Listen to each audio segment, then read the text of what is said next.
As I am used to 2 hour speeches minimum, I request Master of Ceremony to remind me once my time is finishes. For me, as you all came from different parts of India, and who I am, and ambitious, who want to serve the nation, I would like to share my experiences as the way how I established the party, and I think my experiences might give you a different kind of insights. So that might help you for your future and to contemplate, and if any mistakes I have done or anything which I have done good, maybe that would be something which you can understand about your own journey by looking at by understanding my own experiences. For me, when I had established Janasena party, it was for me, it's a national service, not for personal recognition, not for power, but for change. A change which is needed in our society, in our country, which we always wanted. Instead of sitting idle and having millions, having crores, having great popularity, I had really contemplated, would I end up like most of the people, or will I contribute at least a part of my life to the nation, to build for nation service? So it suddenly didn't happen after becoming an actor. Though I came from small beginnings, I came from a lower middle class family. My pain was always about the society which I used to watch around. The pain, the kind of sufferings people used to go through. Nothing happened to me at a personal level. I never had a shortage of food, reasonably good schooling. But my pain was towards society. When I started gaining knowledge about the society around me, I started reading, maybe looking at all our freedom fighters, reading their biographies. Somewhere I felt an immense urge and intense urge, like to do something for the nation, to do something for some kind of contribution for the nation. This started at the age of 14. So like you, when I started getting into my teens, I was looking forward some kind of ideology which I would like to embrace. As Digvijayji said, look before you leap. So what kind of ideology would you lean into? What exactly should I embrace? So I was understanding Marxism, I was understanding socialism, I was trying to understand capitalism, especially when you're a kid growing up in the 80s, when you're a teenager in the 80s, there was quite a turbulent political atmosphere within India and around the world. Right from Punjab terrorism, Khalistan terrorism to LTT, and across the globe, there is still unified, Germany was divided, and apartheid was there in South Africa. So all these different political climates around, at a global level, the national level, really it drove me crazy. At one part, you look at the freedom fighters who had selflessly sacrificed their lives. And another way, always I was looking forward, the nation would be greater as every day passes by. Every day, I thought this is going to be another beautiful year next year. But I was quite disappointed as a kid. At the way they looked at the corruption, the way I looked at the nepotism. It was quite disappointing for me. Always my desire was a commoner to be something, a commoner to stand for the oppressed. But the society around us, it is only the dynastic rule, and everything really bothered me. So finally I became an actor, but that social consciousness never left out of me. I was quite keen. I was watching around, observing things around, reading a lot, absorbing a lot. But finally, when our state has been, Andhra Pradesh had been divided the way it got divided, and everything, I was looking at it, how the political leadership and everything, how conveniently it has become. The power politics really disturbed me. So instead of being an armchair thinker, I was thinking loud within myself, contemplated for quite a time. I said, would I sit like everyone else, or would I come forward and do something? I thought, without any expectations, without seeking power. But I want to stand for the voice of the oppressed. I want to be the voice for the neglected. I want to be the voice who are really meek and helpless. That's how I formed Janasena party. And there were a lot of people, youngsters. Today, I said, all of you come from different parts of a country, and you're looking forward to become some kind of leaders and leadership, and you want to have an active role in politics.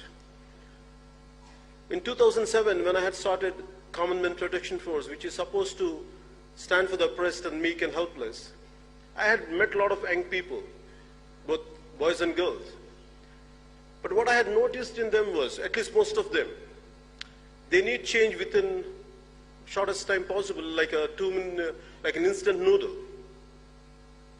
And 2007, I looked at the youth there, then, the way they wanted everything immediate, they don't have the patience. Then that's what I thought, okay, let me walk the talk. So then from there onwards, I went on continuing. In 2014, I started the party. And I had lost my first election in 2019. Even I myself lost in both the places which I had contested. But that didn't stop me continuing my political journey. Because when I had started, so what must have made me to be here? What must have made me to continue here is, it is not for personal recognition. There is no ego in defeat. If you really love this nation, if you really care for our motherland, if you really care for the meek and helpless, nothing deters you. A defeat of any kind of defeat, nothing, it does not deter you. And my commitment for my nation came from our predecessors, our freedom fighters, looking at the sacrifice of Bhagat Singh at the age of 23. At the age of 23, some people around in this period, at this times, maybe they're going for hotel and pubs and partying. But at the age of 23, Bhagat Singh, he sacrificed himself to wake up the nation for the generations to come. And that kind of Bhagat Singh is inspiration to me. And so in spite of my failure as a political party to get into the Sansad, but what made me to continue is, we are able to help. Being a party, we just had got one seat, still we are able to help people. Very recently, I would like to share a case with you. Around 4 years back, a 14-year-old girl in Kurnool, in the state of Andhra Pradesh, a student from residential school, one day she bid goodbye to her mom. Normally she would come back by the evening, but that day she didn't turn up. And this happened in 2015. Her mother receives a call from the school authorities, residential school authorities, saying that your daughter is not feeling well. Please, would you like to come and see? Please take her home. By the time she goes there, she's dead.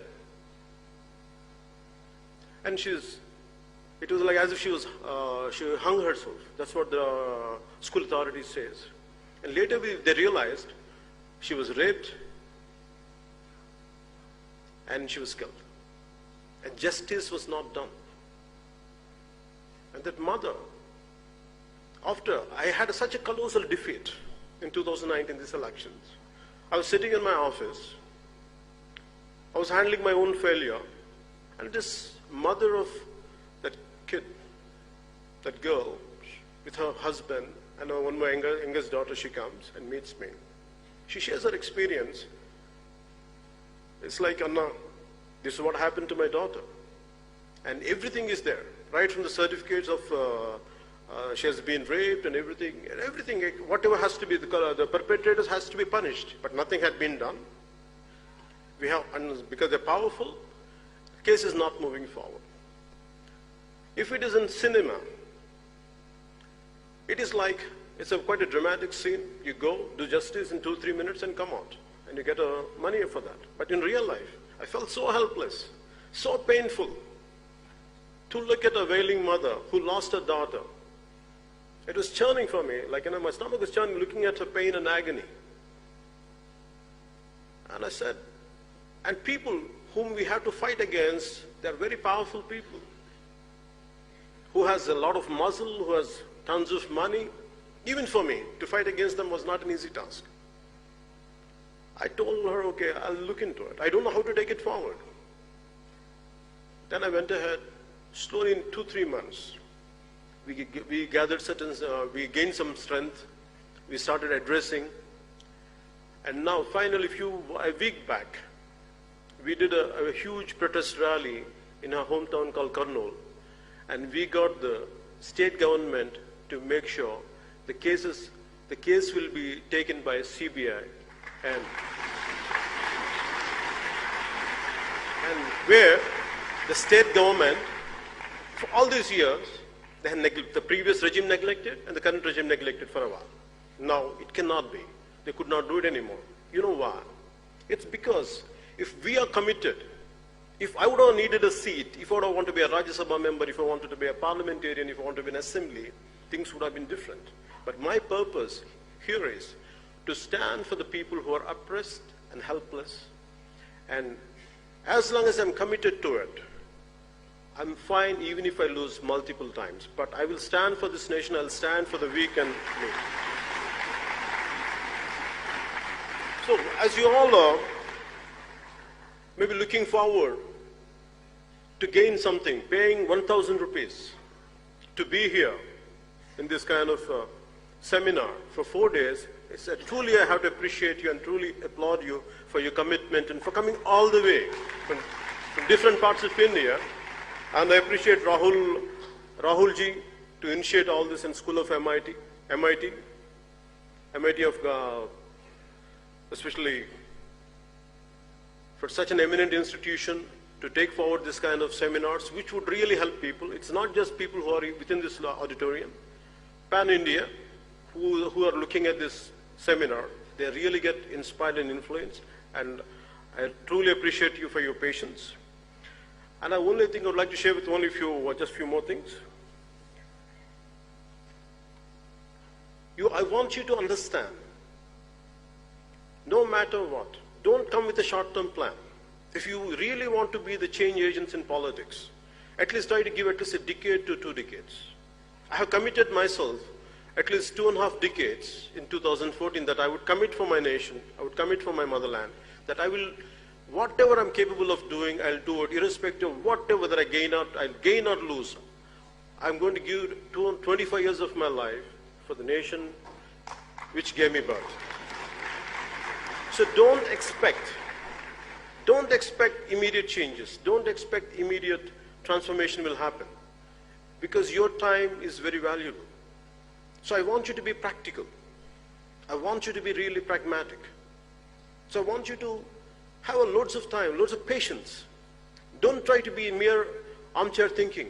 So if you're talking about social media, anything is nothing, there is no, the problem with any medium or any kind of paper is not about how you do it, how are you going to use it. There are people on Twitter or on other social accounts who will do a very constructive job. There are another part of individuals who will be very destructive. It depends on which side you are on. Always try to be constructive, be properly, analyze a topic. Don't try to abuse people. Be practical. And regarding the time, I want you to understand, give enough time for yourself. Don't try to be, by the time you're almost been early 20s, at least, you have to give yourself at least 10 to 15 years to see a little change, a glimmer of hope. Just a little light to be seen on the other edge. Give yourself at least 10 to 15 years time. Don't expect immediate results. It is not an instant noodle to see results. But I had immense despair when I came into politics. I knew all this. I had visualized all this. I had visualized my own failure. I had visualized my own success. But very strongly I had visualized is, one day I will do my bit part to transform, to stand for this nation, and which I'm able to continue my journey just because I didn't seek anything, I didn't seek any personal power. I sought personal power to people who does not have any power. Instead of giving out your opinions on social media is not going to help alone. You should come out in open. You should practically, you should do some political action. Mere attending seminars is one thing, gaining knowledge is one thing, but actually at the grassroots level, when you work, the kind of knowledge is going to be different. The kind of experiences will be different. You'll be a transformed personality. So mere attending seminars is good, reading books is good, gaining knowledge is good, unless it is not practically being seen, not being at the grassroots level. If you don't go to the places, if you don't expose yourself certain experiences, the leadership quality would not come out. So I request you all to look into that. Instead of mere gaining knowledge, I want you to look into it. Try to gain some experience at a grassroots level, gain some real experiences, not experiences at a mere sitting on the internet. That much I would like to convey to you. An ounce of action is better than a ton of talk. Be prepared to just a bit of practicality. Instead of gaining mere talking, I want you to be a bit practical. Get into hands-on experience. That would really help you. This, and what inspired me, what gives me hope is, when I said 25 years of my life, what made me to say that statement is, I'm not working for these times. I'm working for the generations to come. I'm working for your generation. It would take me time. This would. Because when I look at my own son's age, who is around 14, a little younger than that, I feel we have taken the greatest sacrifices done by our freedom fighters. Right from Bhagat Singh to a number of great leaders, they sacrificed themselves. And yet, we don't carry that legacy. We are selfish, and we are completely self-centered. I questioned myself. I don't want to be the group of who just think about themselves, who are selfish. I don't want to be a part of that group. Whether I'm being an actor or not, whatever best I could do, I don't want to be that kind of society who just merely thinks in a selfish manner. So I came out, I'm doing my bit part. I also request you to do your bit part. There are enough political ideologies out there. I want you to evaluate each and every ideology consciously. Understand everything. What is the pros and cons of each and every ideology? Whatever the political parties are there. If you want to go into them, join in them. But I want you to understand completely. Is it what you are?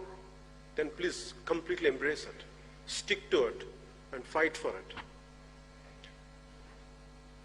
So, what made me to say this is, in the country, the moment in one of my videos, they had shown that Swami Vivekananda, the great men like Swami Vivekananda, the great saints like Swami Vivekananda, who inspired me.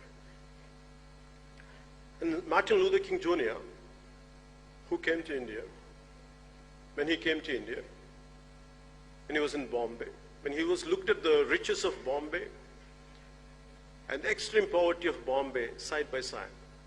And he was saying, only in a country like India, if the same situation had been prevailing in any other country, it would have led to bloody revolution. But only in India, how come nothing is happening? Why people are still able to smile? That is the greatness of our nation. That is the greatness of our nation. This is a land of Swami Vivekananda, land of Subramanya Bharati, land of Narayan Guru. Eminent great saints, eminent personalities, because who had selflessly sacrificed for this nation. Because of them, because of their spirit, this country will never get disturbed. No matter how many selfish elements are there, what kind of uncouth people are out there, but because of the kind of spirit we have, and it's nothing going to disturb that spirit, you're going to carry it forward. And whatever bit you can do for this nation, and that is going to be the hope. I have a great hope in this generation. I have an extreme hope in this generation. Paying 1,000 rupees to be all the way from here, all the way to Delhi, to listen to this kind of talks from different individuals, eminent individuals, that shows this country is going towards greatness. And I truly appreciate you for being here. I truly congratulate you for being here. And I would like to end there with this small verse of poetry in Telugu. This is This is written by Mr. Seshendra Sharma, who was a recipient of Sahitya Academy Award. This Na Desam Na Prajalu, my country and my men. This was shortlisted for Nobel Prize, though it was not selected. If you ever feel, as you want to get into politics, as you want to be leaders, leadership is all about solitude, solitariness. You'll be completely isolated. Not even a friend will stand by you. Not even a friend will understand you, what you're going through. At these times, what you need is, you have to keep on get hooked to certain inspirational lines. So try to read a lot of poetry. Try to read a lot of biographies. So for me, when I go through a complete loneliness, a depression, yet certain times I go through. So I only think of one thing. When I feel extremely depressed, when the truth is not going to win, that's what the real circumstances are. So at that time, I read these 4 lines. Samudram ఒకటి కాళ్ళ దగ్గర కూర్చొని మెరగదు, తుఫాను గొంతు చిత్తం మరడం మెరగదు, పర్వతం ఎవడికి వంగి సలాం చేయదు. నేను పిడికిడి మట్టే కావచ్చు కానీ గొంతెత్తితే ఒక దేశపు జెండాకున్నంత పొగరుంది. So a loose translation of this is, you have to forgive me for my English translation, though I'm not a poet, though I'm not good in English. But I prefer to, it's a loose translation of what I said right now. A deep ocean will never bark at one's feet. A twisting tornado's voice will never say, "Yes, master." A mighty mountain will never bend and bow. Maybe I'm a handful of dust, but if I raise my voice, it will reflect the pride of our national flag.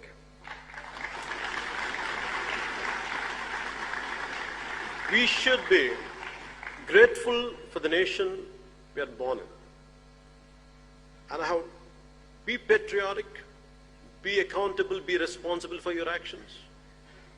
And this country, we are of different ethnic groups, different linguistic backgrounds, different cultural backgrounds, yet always this country amazes me. We come from different backgrounds, different linguistic barriers, cultural barriers, yet we feel as one. We feel as one India. We feel as one nation. That is the greatness of this nation. No matter how many foreign forces would try to come and divide us, we will stand as one, we will be united as one. So, thank you for giving me this opportunity, and I'm grateful to you for listening to me.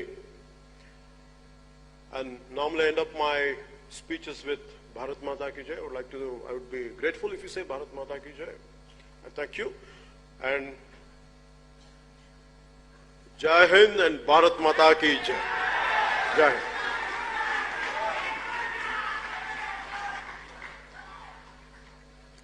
बहुत बहुत आभार कल्याण जी। कई बार आपसे अनुरोध किया जा चुका है, पर आप भारत के होनहार नागरिक हैं। एक बार में मान ली जाए तो लगेगा नहीं कि हमने मान ली।